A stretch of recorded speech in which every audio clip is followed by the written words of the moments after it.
Welcome to the Divorce Survival Guide podcast, where we have open and honest conversations about co-parenting, separation, divorce, and the hardest question of all, should you stay or should you go? I'm Kate Anthony, your divorce survival guide, and I'm here to help you navigate some of the roughest waters you've ever swum in and answer some of your toughest questions.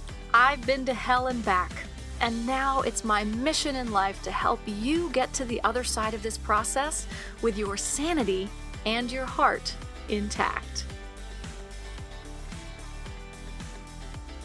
Hey everyone, how's it going? We are moving deeper and deeper into the holiday season, and we're not going to talk about that today though. Today I have my good friend Lindsey Ellison back with me. You know her as the author of Magic Words, How to Get What You Want from a Narcissist. And but she's got a new book out. And it's really cool. And there's a lot of personal stuff in this episode from both Lindsey and myself. We share some unique experiences and talk about them quite openly. But before we get to that, I want to let you know a couple of things. The first is that starting in January, I have a few open slots for private coaching. I have a whole slew of clients that are kind of completing this month. So I've got a few open slots for private work. That is getting on the phone with me every week. And, I customize my plan. That's really how I work with private clients, is that it is completely customized to what you're going through, where you're at, and helping you move towards the goals that you identify. So if whether you are trying to decide whether to stay or go, if that is your goal, we will get you there. If you are at the beginning stages of divorce and you need help getting through it, we will absolutely get you through it.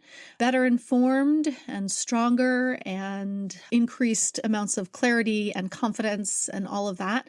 And if you're already going through the divorce and you're restarting, I got you there too. Go to my website, which is kateanthony.com, click on the drop down that says private coaching, and you can read all about it. It's a very detailed page that will give you all the information you need. Everyone who comes to me for private coaching also gets access to both of my online programs, Should I Stay or Should I Go, and the Divorce Survival Program. So it's a really great way to do this. I mean, it's sort of the optimal way to go through. And if you're trying to think like, why should I pay a divorce coach as well as an attorney and as well as maybe a therapist, blah, blah, blah. My clients who work with me privately probably spend a lot less on their divorces, on their attorneys. And, that's nothing against attorneys, because attorneys love their clients who work with me because they have the appropriate team in place. I get on the phone with attorneys all the time. I get on the phone with your therapist as well. So this is a fully functioning team effort, and I highly recommend that if you are really sort of gunning for needing some one-on-one guidance as you go through any of this, I hope you will consider me. I mean, if you're listening to my podcast, right, you may as well. Let's get on the phone. Let's do this. All right. So I said there were a couple of things. Really, there was just one thing. That was it. All right. So Lindsey, I'm going to circle back to Lindsey. So Lindsey is a breakup to breakthrough coach. She's an author, a podcaster, and she is here to talk to us about her latest book, Blessons of a Breakup. Got it? Blessin'. It's a blessing and it's a lesson. Lindsey is also one of my favorite people. She's a dear friend. And this episode, I loved having this conversation with Lindsey. It was really healing and beautiful. And so I really hope that it is for you as well. And I hope that you all head on over to Lindsey's website and pick up her new book, Blessons of a Breakup. And without further ado, here is my conversation with Lindsey Ellison.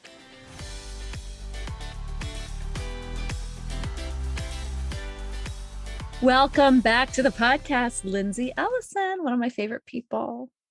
Thank you. So happy to be here. Yes. So happy to have you. So, all right. So we're going to start with, there was a personal moment where a bunch of us were like, where's Lindsey?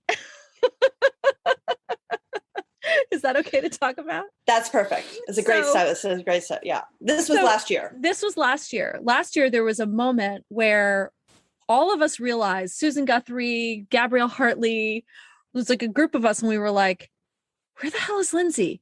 And we were texting each other. We're like, have you heard from her? We don't know where she is. What is going on? She's not responding to emails. Her texts are going to green. Where the hell was Lindsey? Where the hell was Lindsey? Wow, that was a great intro, Kate. Yeah. So last year of 2020, amazing year for all of us, that's sarcasm, we had this thing called a pandemic. Did we? If you remember. So weird. So weird. That's gone now though, right? It's over? Right. It's completely over. Yeah. But prior to that, so I'd say leading into 2019 or kind of 2019, I have been I've been on your podcast before. I don't remember how much people know me, but just those who don't, I've been into coaching. I've done divorcing, but I've been really more of a breakup coach, expert in narcissism, etc. You guys know Lindsey from her book that we always recommend, Magic Words, How to Get What You Want from a Narcissist. So y'all know who Lindsey is. Yes, thank you. So I have been in coaching for 9 years and pretty happily married for the very first, good chunk of the 9 years. And I started my business when he and I were first early married. So I really felt as though my business and my image and everything on Instagram was attached to my happy life. Yes. And this was your second marriage, right? This man was not the father of your kids. Right. Yeah, not the narcissist, still not a narcissist. And he was the healthiest relationship I ever had because I was in a relationship with a narcissist for 17 years. So I really touted like, oh God, don't give up a marriage. You could always work. And so, but then things started to not be so good anymore. And a lot of it had to do with his personal journey that had nothing to do with me and things going on in his personal life that I will never share with the public. And then what it did for me is watching my partner struggle kicked in the old codependent ways of coping into wanting to fix someone and to bear their pain and to carry their pain and to making sure, and the fear of losing him and the fear of watching his life pretty much fall apart. It had nothing to do with me. It's just professionally scared me so much because I didn't want to be abandoned. So those old triggers, right? The old trauma triggers. And what that frightening aspect of that within him made me go into denial. And I was so afraid that not only would I be abandoned, but my biggest thing is, what if people find out? What if people find out that Lindsey really isn't great? She's been saying all this stuff. So I had this huge imposter, fraudulent fear that if people found out. So in my mind, my distorted thoughts were, if my marriage breaks up, I'm going to lose my business. That's the way I and that's the only thing I had that kept me going. If I have to have a job, if we're separating, right? Right. So that was happening. And then the pandemic hit. And then that was like the cherry on top, the straw that broke the camel's back. And having my kids home and watching them struggle. And my son was a senior in high school. He wasn't getting his senior year. There was stuff going on with their dad, him losing his father. So I had the kids home quite a bit. My now husband, he lost his job. So he's unraveling. The world was unraveling. So not only in my home, but externally, COVID, right? Yeah, and just everything. Right. So I managed until my husband and I just decided we had to split. He had to go away for a bit. We weren't sure if we were going to get back together. And it was him leaving that actually made me lose it. And I had a complete emotional breakdown to the point where I wanted to take my life. I hadn't gotten that far yet, but I was really starting to think that life would be so much better without me in it.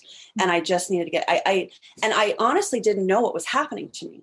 And then I started like, maybe I'm bipolar, maybe I'm crazy. Cause so then, and as I was having this breakdown, it was happening slowly. I couldn't take on clients. So all I did was sit outside and stared out at my yard for hours. And then I was starting to drink a lot of wine. My stepmom caught on to it. And long story short, she heard me speaking suicidally. And the next day I was on a plane. So it was one of those things of, Lindsey, you don't really have a choice. But I was in such a wreck, in such a state of sadness that I didn't care whether I went away or not. So I went to this place in Arizona called the Meadows, and it's a 6-week program. They have other programs, but I took the 6-week inpatient, and it's really a kind of one of the best places for dealing with childhood trauma. And I recognized that what was happening to me is I was going through such a triggered trauma response of being left and abandoned. It was very similar to what happened to me as a kid. And so I learned about, I was experiencing what's called relational death. So the death of a relationship was actually spiraling me into wanting to die. By the way, this is what I learned about love addiction, right? So being at the Meadows, I had learned that I was in a co-addictive relationship where my husband was going through his stuff and I couldn't let him work it out. I had to work it out for him. Yeah. And the more I would work it out for him, the more he would depend on me to do it. And then he would never do the things that I was working out for him. And then, hence the codependent, co-addicted relationship. And I had to unravel as to why I felt it necessary to be stuck in that. So long story short, I came home from that. And when I got home, I was on the path of getting healthy. And the way I can best describe it is leaving him for 6 weeks and then coming back to that is like an alcoholic after 6 weeks going to rehab, walking into a bar. Yeah, right. You can't go back to the same relationship dynamic. Like, right. It's like good or bad, right? Like there's no good or bad. It's just, it's a dynamic that you can't just walk back into. Yes. And what I had done is 6 weeks, 7 days a week, 20 hours a day, felt like working on myself and getting very clear. Yep. And so the reason why I should footnote is that the reason why I couldn't get in touch with me is I didn't tell anyone that I walked off the face of the earth because of shame. She literally disappeared, y'all. Yeah. We were so worried. My best friends, no one knew except for my kids and their dad. And that's it. Right. And my parents, of course. And I didn't care. And so they take away your phone, you don't have access to your computer, nothing. And then 2 weeks in, I was, I'm like, I really got to let people know that I'm not dead. I mean, my neighbors thought that like my husband like buried me in the backyard. They were like, where's Lindsey? Because they were so used to seeing me outside. So, staring into the void. Right. It made me feel really loved.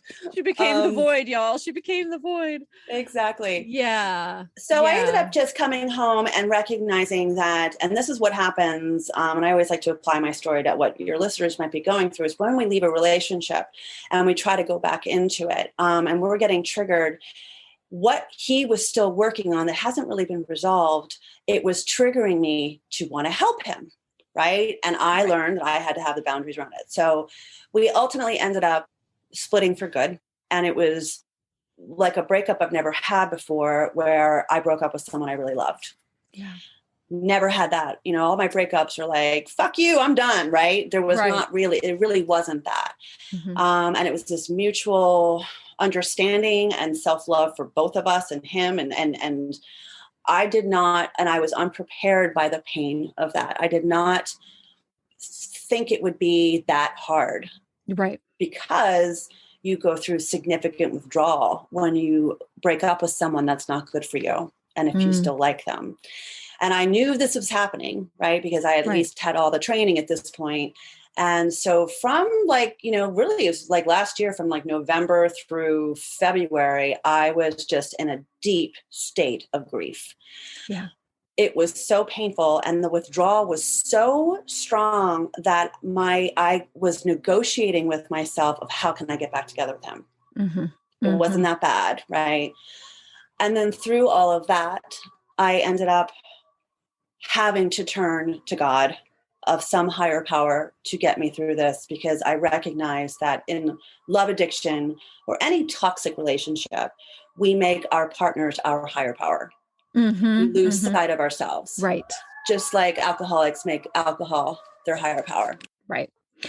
So let's talk about, I want to talk about love addiction and what you're saying about love addiction, because people are like, love addiction. Well, is that a thing? Is that like, what? Come on. So I want to sort of talk, I want to break down what you've discovered about the science of it, right? What's happening in your brain, the brain chemicals, the trauma, like all of that. Like, what is it? What is love addiction? Yes. I love that you asked that, because I think it's something that most people struggle with and they don't know that it's called love addiction. Mm-hmm. Yeah. Typically, if you are a love addict, you are in love with what's called a love avoidant. So I'm going to actually have to talk about both in order for them to understand. So they really work together. Mm-hmm. So a love addict is someone who, it's a lot of codependence, right? Where we end up falling for someone or liking someone who is not that available, whether it's emotionally available, physically available, emotionally intelligent. And so those people that we fall in love with are called love avoidance. I like people ask me this question, and so I'm going to answer it. Say, oh, are narcissists love avoidance? They can be, but narcissists can also be severe love addicts. Right. So this really the love addict, love avoidant, I really try to take the words codependent, narcissist out of it, because there's more nuance to that. So, but a love addict typically has experienced some kind of trauma or abandonment growing up. And so for me, my dad was an absolute love avoidant, and to this day still is. Mm-hmm. And he was emotionally unavailable, very emotionally wounded. My mother died when I was 6 in a very tragic car accident. So they were very young. And I think my dad never came out of that grief. And I always would say that when my mom died, I think a part of him went with her. Yeah. So here I was, a little girl needing a nurturing parent, and he wasn't one. So that was pretty much, I'd say, the origins or the beginning of kind of a codependent, of not having my needs met and taking care of someone else's. And I really did take care of my father way more than I took care of myself, and more than he took care of me. The love addict is the greatest fear. A love addict's greatest fear is abandonment, right, with an underlying fear of intimacy. And intimacy is not something that's sexual. Intimacy is about having an emotional connection that's healthy. Okay. Mm-hmm. So at the Meadows, yes, right. At the Meadows, they use the word intimacy as into me you see. So that's the way they define it. So are you allowing to let, and typically a love addict is too afraid of that because they're afraid of getting abandoned. So they'll, instead of being intimate and allowing someone in, will end up tending to a love avoidant. That's how we get intimacy, is tending to someone else's need and worrying about them. So a cycle of a love addict would be, they get into a relationship. Love addicts are really good at fantasizing, right? Mm-hmm. Not sexually fantasizing. That's not what I mean, but fantasizing that this guy is the greatest guy in the world. Right. So love addicts are typically, they have lost the ability to have reality and understand the reality, because that typically also comes from childhood, because children cope through fantasy. Right. Right. And pretending that everything's fine. So if that has not been treated, or it's been unresolved, as the love addict gets into, an adult life, they will find every way. So love addicts love narcissists and toxic people, because narcissists tend to they're really, really good at creating a fantasy of the relationship early on. Right. Right. Yes. And they love to be fawned over. Yes, exactly. Right. So it's a perfect receptacle for our fawning and our caretaking and blah, blah, blah. Right. Yes. So then she is responsive to the avoidance seductiveness and enters the relationship in a haze of fantasy, denies partners walls and importance of life outside a relationship.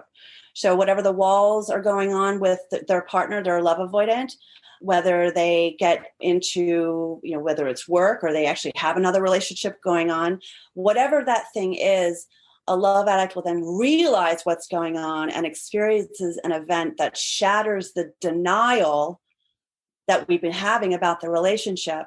And then what we do is we go into emotional withdrawal from that fantasy, and we go into having pain, anger, fear, shame, rage, panic. And then what happens is we start to become the love avoidant. The fantasy is broken. We can't believe this is happening.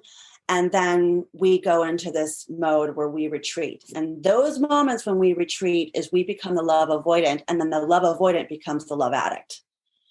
Yeah.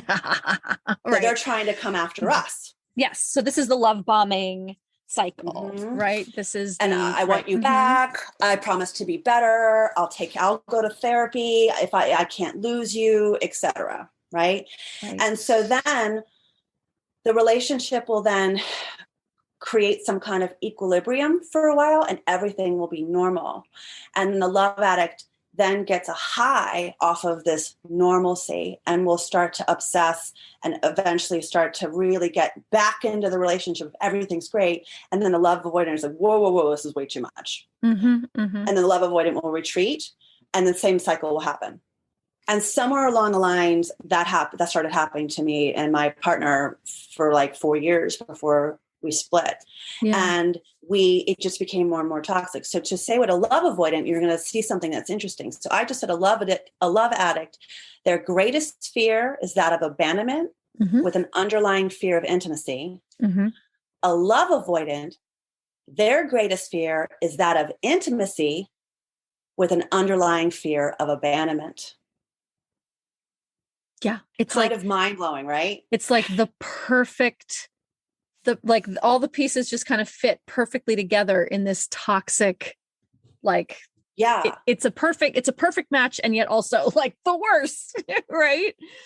Yeah. And so they end up becoming overwhelmed by the partner's neediness of the partner, or just things that they're asking them to do, and moves from what they call the wall of seduction to the wall of anger or resentment. And then they pull away, and then would abandon the relationship in some way and creates distance from the partner. Then they created some kind of intensity outside the relationship. And again, it does not mean they're having an affair, but they'll really get into work, or they'll start to book up their travel a lot, or they'll buy a sailboat or something where they will have an affair, or they will have an affair. Right. Yeah. It could be. Yeah. I just want to say that, the reason why I said that is because a lot of love avoidants don't have affairs. They just might have an affair with working out. Yeah. Right. There's the intensity is indulged in a different place. Yeah. And so I'll read to you kind of what the thought pattern is of a love avoidant, and then the thought pattern of a love addict. So a love avoidant is: my sense of value comes from taking care of needy people. My job relationally is to take care of needy people. If I don't, I feel guilty. But to be relational and intimate is to suffocate and to die. So the minute a love avoidant, they're afraid of having intimacy, but if they don't, they're afraid of being left. So they just do it out of obligation, and it's very smothering, and they feel resentful of it. So love avoidants typically have a childhood trauma of enmeshment, having to take care of a mother or father too early on in life. And so they get afraid of having to be so burdened by someone's needs, but that's all they know. Yeah. Where a love addict's trauma is more of: I'm worthless in a relationship to my partner. I need to be taken care of, as I can't survive alone. And if I don't get close enough relationally, I'll die. But interestingly, I can see the cycle and how personally I cycle through both. Right. Because 100%. that's the infinity loop here, right? Yeah. Where you're the addict, and then the relationship shifts and you become the avoidant, and then right. And I can totally see that. I can see myself in both of those. Well, it's funny because right before we hit record, I was talking to you about how I just started dating someone now. So just took a few months, and he's healthy. He's stable. He's consistently nurturing. Weird. And right. And I am the love avoidant in this relationship. And you have no idea what the fuck to do with that.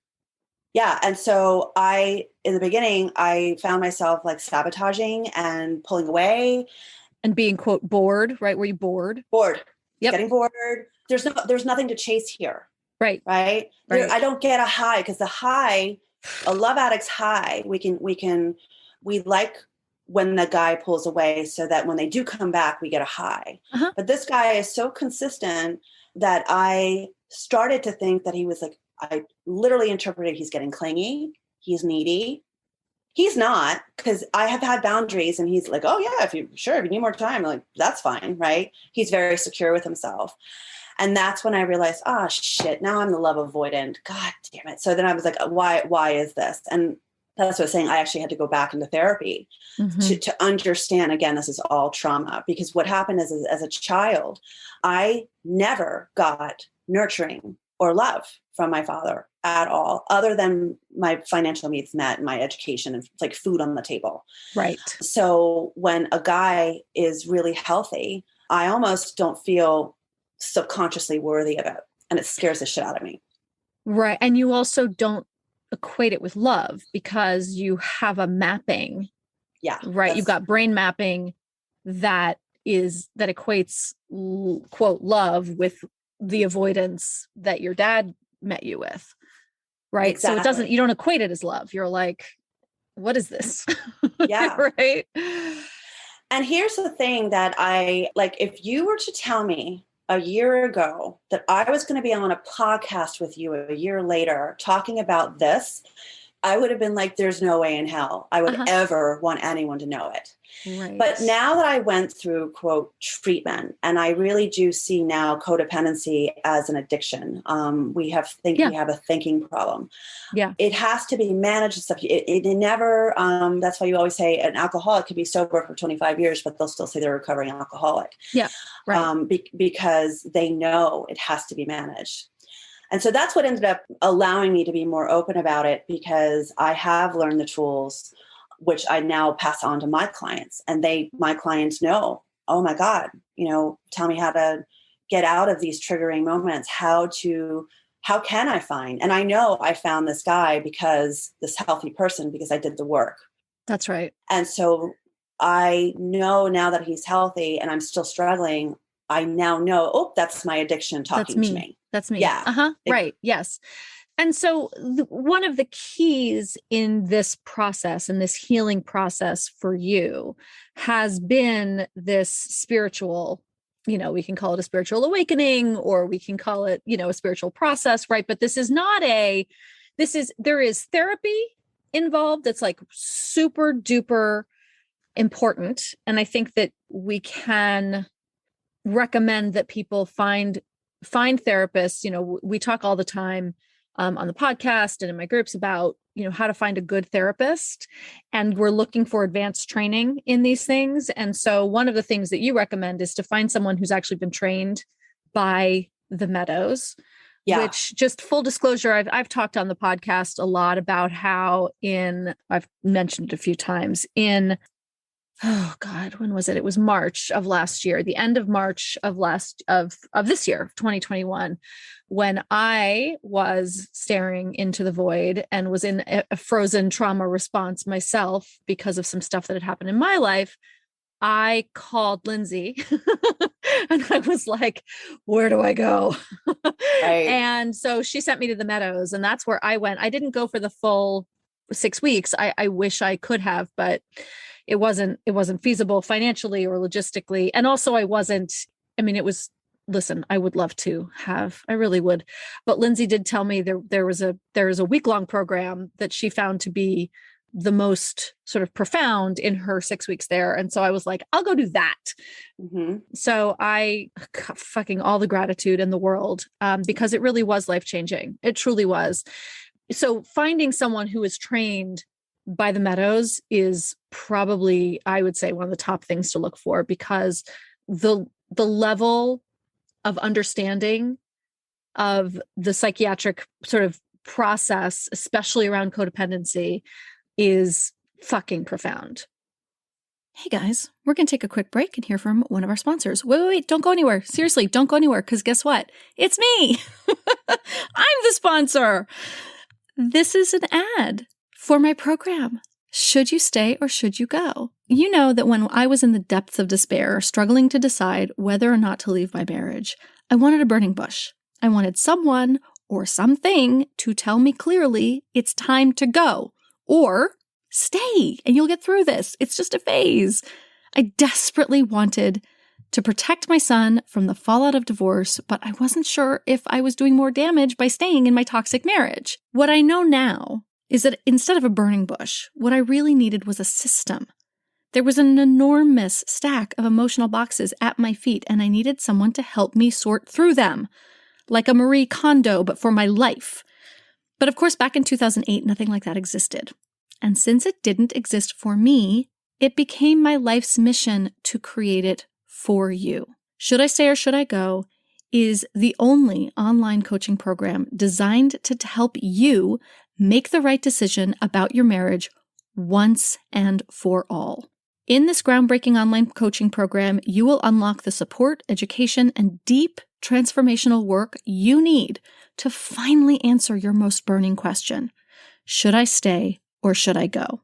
So head on over to my website, kateanthony.com, click on Should I Stay, and sign up for the program, or find the link in the show notes and sign up for the program today. Best of all, as a listener to the Divorce Survival Guide podcast, you get $50 off.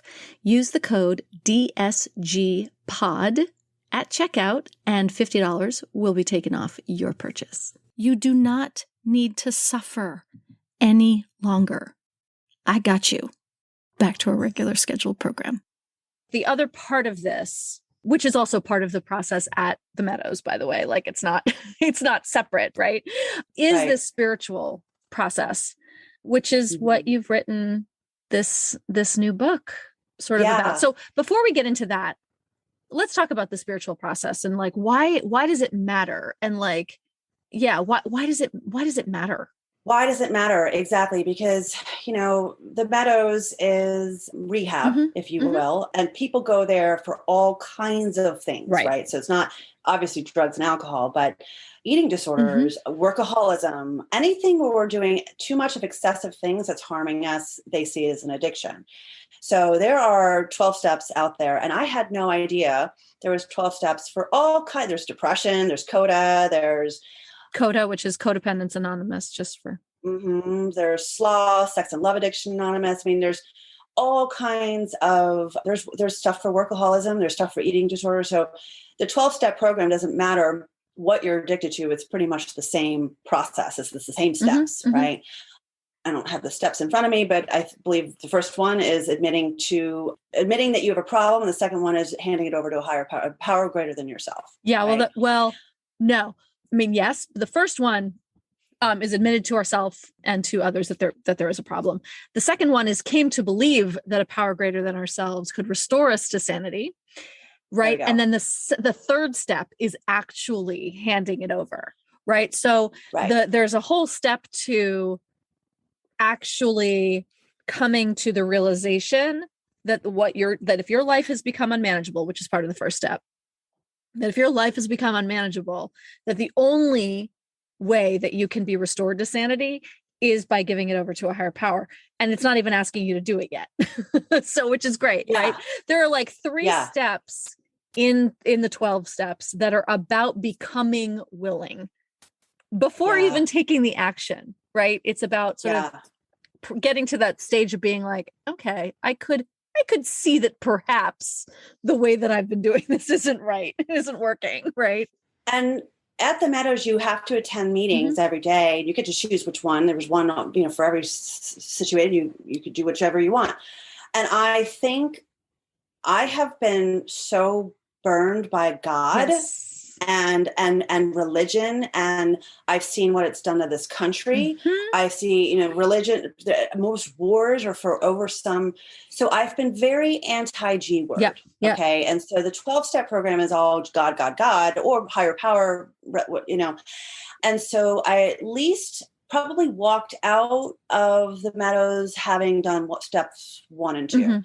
And then I was just like, yeah, I'm not into this whole God thing. So and then of course they encourage you to go into meetings. And I was like, no, fuck this. I've done enough. Right.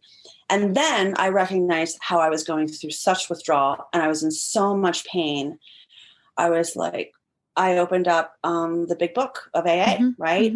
And I started to, let me understand this God thing. What is this higher power? And I really saw very, very clearly that I've been making men my higher power my entire fucking life. Entire fucking life.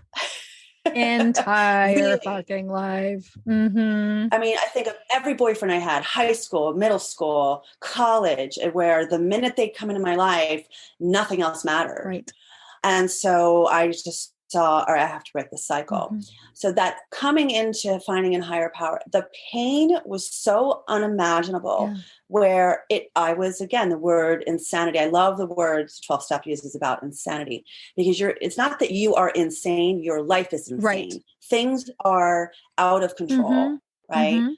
And so what I found that the 12 steps and any of the big books was really missing was this spiritual healing over a broken heart. I didn't find that anywhere. Okay.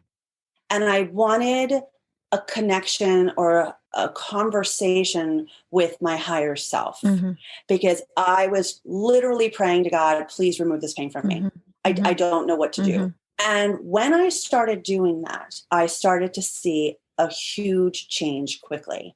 Where I would wake up, I would pray and I would think that God's not listening or whatever. And then suddenly I'd wake up and I'm like, I don't feel so bad today. And then I thought, well, maybe there's some value to this prayer thing.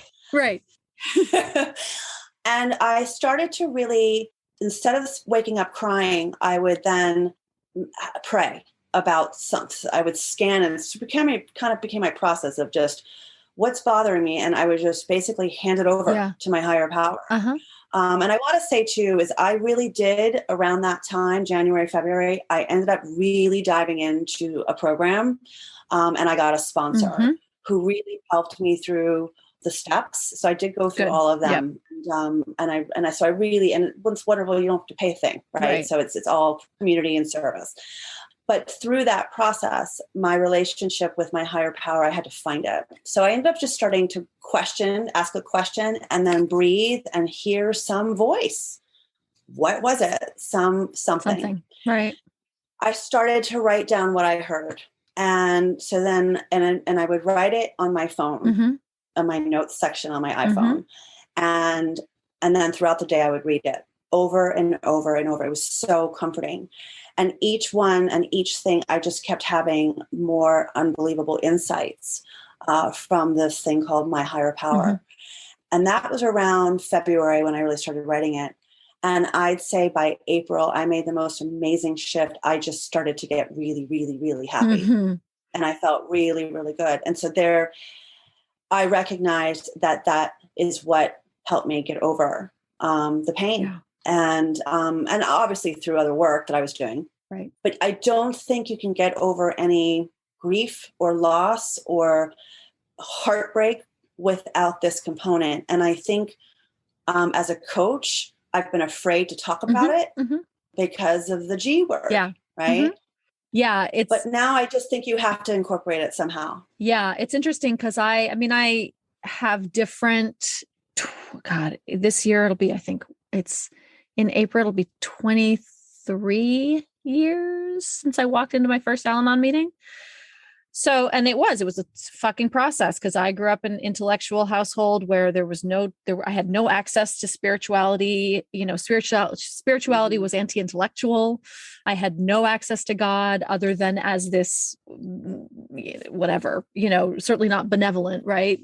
And so it took a long time for me to have a different, but similar process of like, all right, and my first sponsor gave me she gave me this amazing little wooden reindeer that you like, when you push up you push up the bottom and then he collapses, right? Cause it's on the strings. Cause I was like, I don't get it. I don't know what to do with this higher power bullshit. Like, this is crazy. It makes no sense to me. And she's like, okay, here, this is your higher power. He sits on your desk. And I'm like, okay. And for a lot of people, they say the chairs in the room, your chair is your higher power. That's it. That's all it has to be for today. And, to have that grow in me over the year, it's grown in different ways over the years. And now I sort of utilize it in my coaching in different ways. Like I will say, I'll have my clients do like full moon ceremonies, especially like I have a client moving out of her house tomorrow. The full moon is tonight. I'm like, great. This is a release. This is a letting go. And she's like, I didn't know you were so woo. And I was like, sometimes yes, right? And so I think that it can occur in different ways. And I think, and the beauty of the 12 steps is that 12-step programs use the word God, but it is the God of your understanding. It doesn't matter if it's the father of Jesus or if it's a reindeer, a collapsible reindeer. If it works for you, if it's the idea, right, that there is something other, right? That our intellect is, as they say, it's like, the worst neighborhood, right? Like in our heads, it's like it's a dark alley in there. Our intellect is what got us into this in the first place, right? So it's not going to be the thing that gets us out.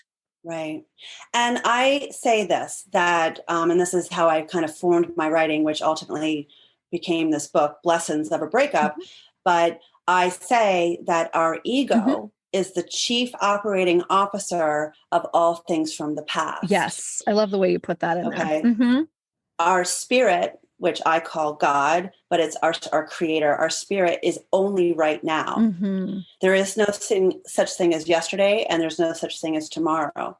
And so when you are really in this place of just being in the now, ego has nowhere to go, right? And it'll try.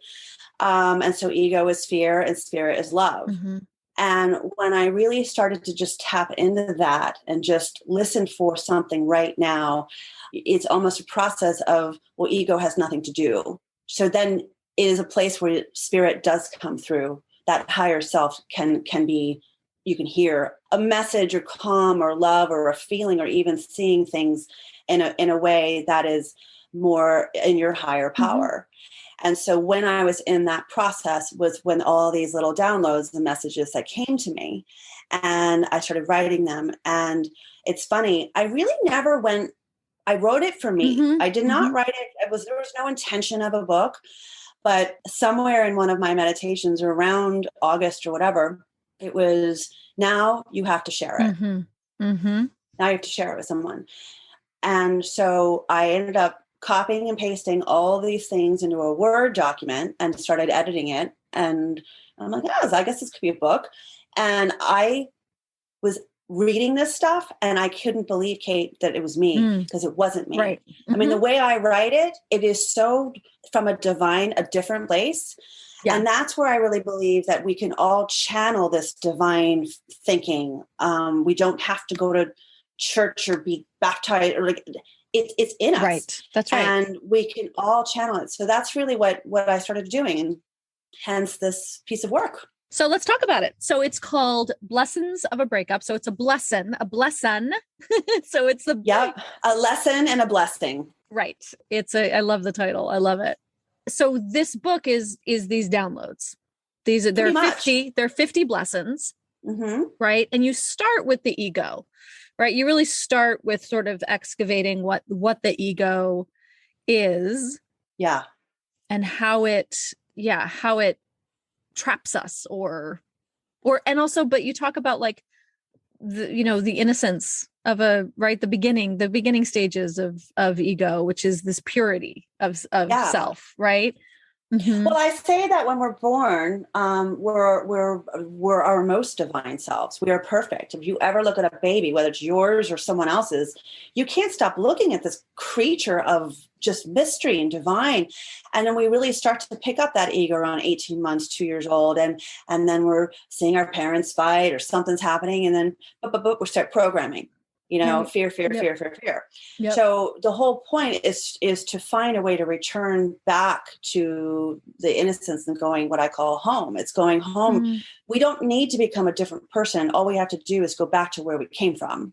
And it seems like a lot less work when we think about it that way, right? Yeah, that's right. It's a stripping away, not a piling on. Right? Exactly. Right. And I felt as though the blessings are for someone who is going through an acute pain right now over a breakup. It doesn't mean you don't have to be, because there's so much other goodness in there. But that is what I needed to get through the day so that I can be focused, so I don't go and get triggered by a really negative thought and have my day ruined. So I started writing those in the morning, and then I would remember them throughout the day. So that's kind of where I decided to just, I created the book. It's just an ebook right now. I don't have it on Amazon just yet. It'll get there. I wanted to I felt so hurried and I got to get this out now. So I ended up just creating an opt-in on my site. So you can get it for free. You don't even have to purchase the book.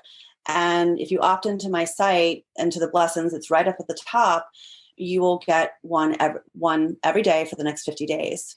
In between, messages just from Lindsey Coach of like, hey, how you doing? Right. Because one is like the divine self. And then it's like one is Coach Lindsey. Right. Yeah. Right. And I was actually really terrified, truthfully, to put that out there, because I'm thinking people are going to think I'm some holy roller, like born again, I'm woke, But I think we all have a curiosity about spirituality, whether we want to admit it or not.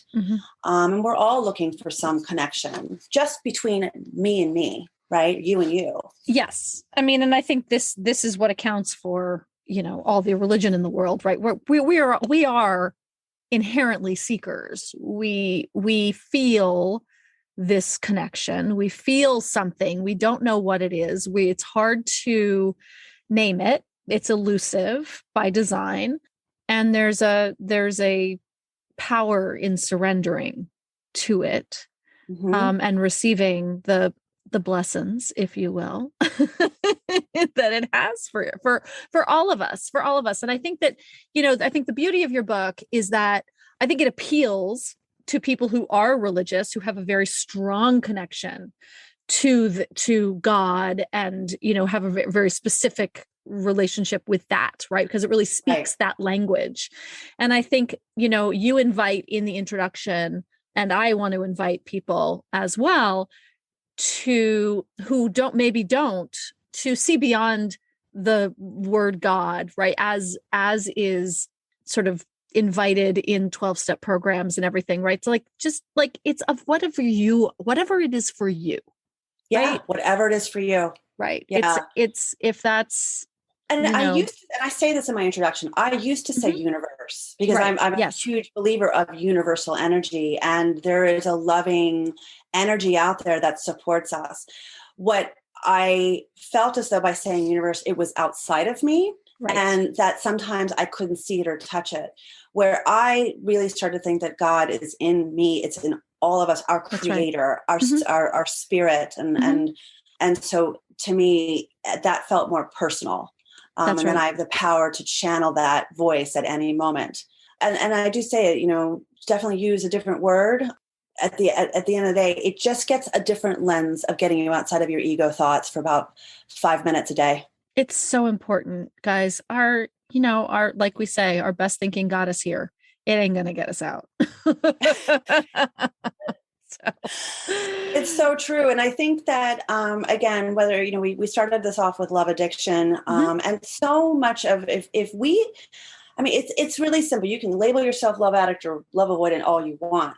At the end of the day, if you're getting out of a really crappy toxic relationship and you're heartbroken and not saying, thank God that guy's gone, right? Right. You are in withdrawal. You have a distorted sense of that relationship.